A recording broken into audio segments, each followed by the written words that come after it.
Videos देखने के लिए सब्सक्राइब करें जनसत्ता.com, बेल आइकन दबाकर पाएं लेटेस्ट नोटिफिकेशंस। नमस्कार, स्वागत है आपका जनसत्ता में। लद्दाख सीमा पर भारत और चीन के सैनिकों के बीच एक बार फिर तनाव की खबरें आ रही हैं। कहा जा रहा है कि पिछले हफ्ते पैंगोंग लेक के पास भारतीय जवानों और चीनी सैनिकों के बीच टेंशन बढ़ गया था। हालात की गंभीरता को देखते हुए अब भारत ने पूर्वी लद्दाख के उस इलाके में लड़ाकू विमान Su-30S भेजा है। तो आइए जानते हैं कि विवाद कहां हो रहा है और भारत चीन को रोकने के लिए क्या कर रहा है।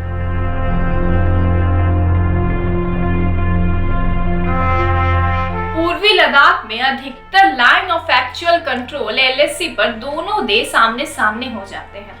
लद्दाख ही नहीं, सिक्किम के भी एक इलाके में विवाद की खबरें आई हैं। रिपोर्ट्स की माने तो 5 और 6 मई को सिक्किम और लद्दाख दोनों जगह भारत और चीन के सैनिकों के बीच मारपीट और पथराव की घटनाएं हुई। सिक्किम के नाकुला में मामला तब गरमाया जब चीनी सैनिकों ने भारतीय सीमा में घुसने की कोशिश की और भारतीय सैनिकों ने इसका विरोध किया। इसके बाद ही दोनों पक्षों में झड़प हो गई। इसी तरह की घटना लद्दाख के पैंगोंग लेक के पास भी हुई। कहा जा रहा है कि चीनी के सैनिक कुछ इलाकों में टेंट आदि भी बनाने की कोशिश में हैं।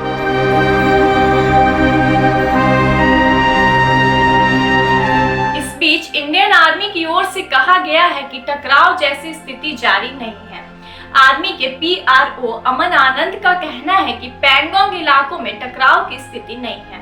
उस इलाके में आर्म ट्रूप बिल्डअप भी नहीं है।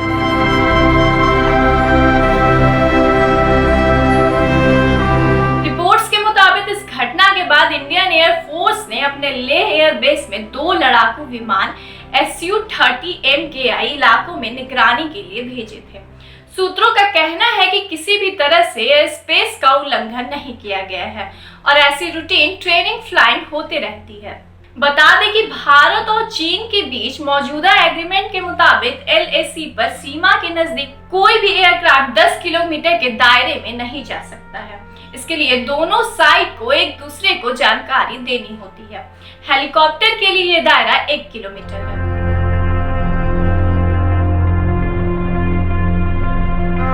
ऐसा पहली बार नहीं हुआ है कि LAC पर दोनों देशों के बीच टकराव की स्थिति उत्पन्न हुई है। हाल ही के दिनों में सबसे बड़ी टकराव उस वक्त हुई थी जब डोकलाम में दोनों देशों के सैनिक आमने सामने 3 महीने तक डटे रहे थे। 2017 में यह स्थिति उत्पन्न हुई थी। उसी साल लद्दाख में चीनी सैनिक भारतीय सीमा में कई किलोमीटर भीतर तक घुस आए थे।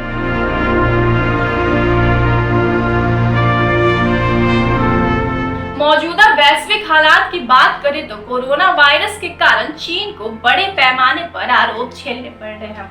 अमेरिकी राष्ट्रपति डोनाल्ड ट्रंप कोरोना के लिए कई बार चीन को जिम्मेदार ठहरा चुके हैं।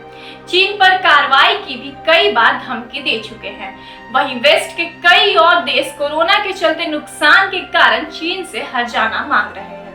ऐसे हालात में चीन की हरकत भारत को और सतर्क, क्योंकि चीन अपने ऊपर लग रहे आरोपों से ध्यान हटाने की कोशिश कर रहा है।